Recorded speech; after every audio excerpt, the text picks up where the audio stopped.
नमस्कार, आप देख रहे हैं हल्ला बोल टीवी और मैं हूं सुरभि। पटना के शंभू गर्ल्स हॉस्टल या पटना के अन्य और भी जो भी गर्ल्स हॉस्टल है उसमें चल क्या रहा है। पटना में जो नीट की छात्रा के साथ कांड हुआ है उसके शरीर पे 12 खरोंचे आई हैं। ये खरोंचे रोंगटे खड़े कर देने वाली है। आइए हम इसके बारे में जानते हैं हल्ला बोल टीवी के संपादक दीपक शर्मा से। देखिए, ये पूरा मामला बहुत ही शुरू से ही बहुत ही संदेहास्पद प्रतीत हो रहा था और अब इसमें और ज्यादा संदेह बढ़ गया है जी। ये जो बच्ची है, ये जो छात्रा है जो नीट की तैयारी कर रही थी, जहानाबाद की रहने वाली है, पतियावा की। ये बच्ची के बारे में कहा जा रहा है कि इसके शरीर पर 12 से ज्यादा खरोंचों के निशान हैं। डॉक्टर्स का मानना है कि ये खरोंचे तब आती हैं जब कोई बच्ची, कोई छात्रा, कोई महिला खुद को बचाने की कोशिश करती है, तब ये खरोंचे आती है। कंधे पर, पीठ पर, सिर पर चोटों के निशान हैं। ये कैसे आया? किसी ने तो मारा होगा उसको, किसी ने तो पीटा होगा, उसने खुद तो खरोंचे नहीं लगा ली होंगी, किसी ने तो उसके साथ मारपीट की होगी, जबरदस्ती की होगी। और पुलिस ने जिस तरीके से इस पूरे मामले की जांच की है वो बेहद परेशान करने वाला है, क्योंकि पुलिस ने बिना पोस्टमार्टम रिपोर्ट आया शुरुआत में ही कह दिया कि ये जो है बिना किसी जांच के कि ये सेक्सुअल हरासमेंट का मामला नहीं है, उसने सुसाइड कर लिया जी। अब पोस्टमार्टम रिपोर्ट कह रही है कि नहीं, सेक्सुअल हरासमेंट को रूल आउट नहीं किया जा सकता है। अब पुलिस क्या कहेगी? ये जो पूरा मामला है जी, इसमें जो पोस्टमार्टम रिपोर्ट है वो कह रही है कि रेप से, सेक्सुअल असॉल्ट से किस जो आशंका है उससे इनकार नहीं किया जा सकता है। दिक्कत क्या है? दिक्कत ये है कि वो जो बच्ची थी वो तकलीफ से बहुत ज्यादा गुजरी है। ये अब जो रिपोर्ट्स आ रही है उससे पता चल रहा है, उसमें कई सारी ऐसी चीजें हैं जो हम लोग यहाँ पर डिस्कस भी नहीं कर सकते।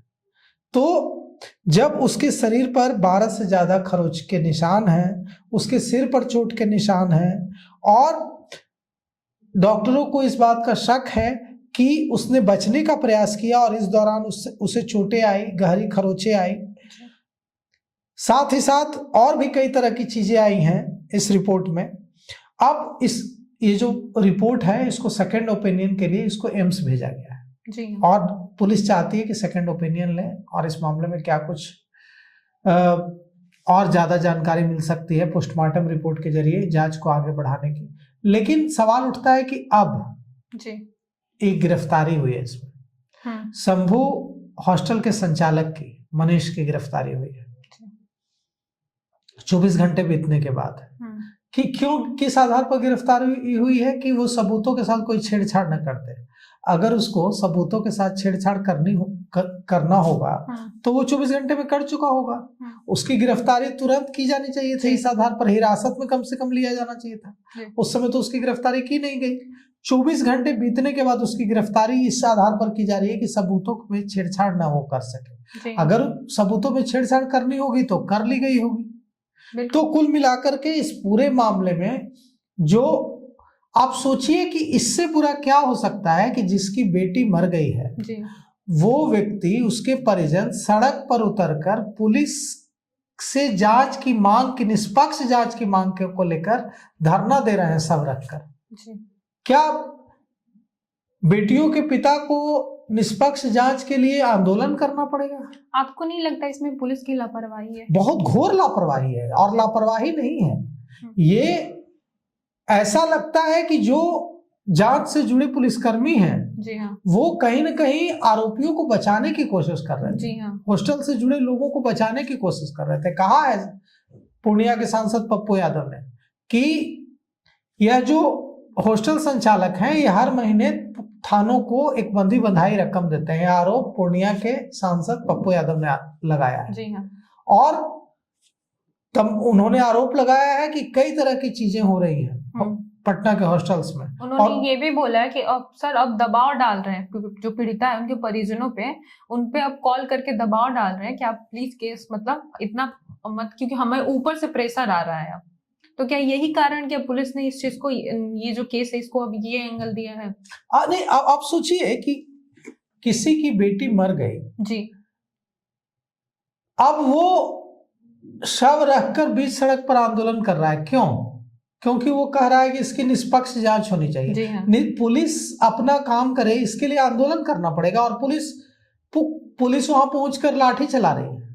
जी, आपका काम है जांच करना, आपका काम है दोषियों को गिरफ्तार करना, अपराधियों को गिरफ्तार करना। क्यों? जो पीड़िता है उसके परिजनों को, जो सामाजिक कार्यकर्ता है उनको सड़क पर उतरकर आंदोलन करना पड़ रहा है। किस बात के लिए आंदोलन करना पड़ रहा है? तो इस बात के लिए कि वो जो बच्ची है उसको इंसाफ मिले। जी हाँ।